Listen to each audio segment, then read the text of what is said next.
हमारे सामने आसिफ साहब हैं। आसिफ साहब, सबसे पहला सवाल है कि आपने शिक्षा पूरी होने के बाद समाज की सेवा शुरू करी, पेशे से किसान भी हैं आप, और इसके साथ साथ आपने वकालत भी करी और पार्टी भी बीएसपी ज्वाइन किए हुए हैं। तो अब तक आपके नज़रिए से, आपके अनुसार कितने असहाय लोगों की मदद करी गई? और जैसे कि जो भी सरकारें इससे पहले रही हैं, वो जो लोगों की ज़मीनी ज़रूरतें हैं उस पर कोई ध्यान नहीं दे रहा। चाहे किसान से जुड़े हुए मुद्दे हों, चाहे शिक्षित बेरोजगारों से जुड़े हुए मुद्दे हों, चाहे मजदूरों से जुड़े हुए मुद्दे हों, सरकार इस ओर बिल्कुल गंभीर दिखाई नहीं पड़ रही है।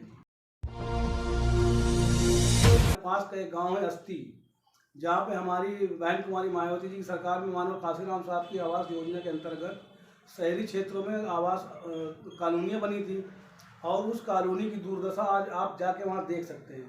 पिछले 10 सालों में चाहे भारतीय जनता पार्टी की सरकार रही हो, चाहे समाजवादी पार्टी सरकार रही हो, आज भी वहाँ के लोग मूलभूत सुविधाओं से वंचित हैं। वहाँ पे पीने की इतनी ज़्यादा समस्या है कि एक पानी टंकी पिछले 10 वर्षों से न समाजवादी पार्टी की सरकार बना पाई और न भारतीय जनता पार्टी की सरकार बना पाई।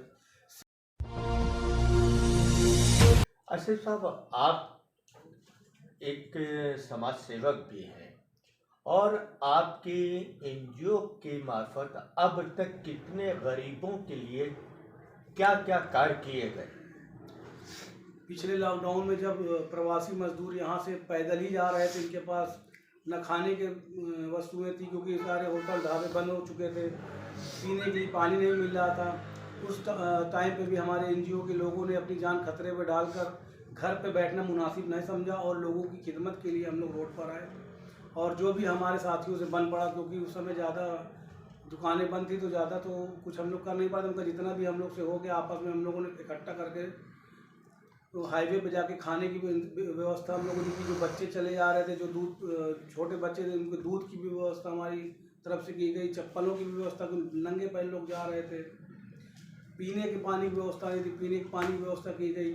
फिर लॉकडाउन में आर्थिक स्थिति हमारी कुछ बहनों की इतनी ख़राब हो गई थी कि शादी के लिए संबंध तो थे मगर उनके पास शादी करने के लिए सामान नहीं था, तो उसका भी हमारे एनजीओ के लोगों ने व्यवस्था करी। कई बहन बेटियों की हम लोगों ने शादी कराने का भी काम किया। उसके बाद जो हमारे शहरी क्षेत्रों में लोग रह रहे थे, जिनके पास जो रोज़ कमाने खाने वाले थे, उनके पास भुखमरी की कगार पर पहुंच गए थे, उनके लिए भी हम लोगों ने खाने पीने की व्यवस्था की।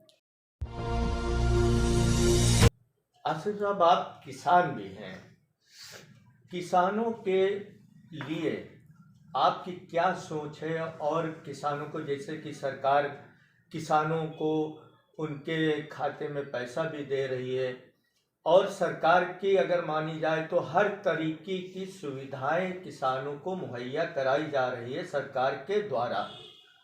आप भी एक किसान हैं, तो आपकी नज़रिए से किसानों के लिए क्या क्या सुविधाएं प्रदान की जा रही हैं और क्या किन किन सुविधाओं से वंचित हैं अभी? जैसा कि अभी आप देख सकते हैं कि पूरा किसान आंदोलन कितने वर्षों तक संघर्ष किया, उसके बाद किसान बिल सरकार को वापस लेना पड़ा।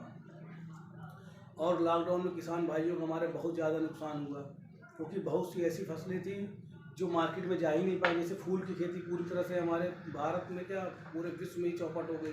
उन किसानों की तरफ सरकार ने कुछ भी नहीं सोचा, ना उनके मुआवजे की तरफ सरकार ने ध्यान दिया और ना उनके आगे की प्रगति के लिए वो फ्लोरिकल्चर वाले किसान पूरी तरह से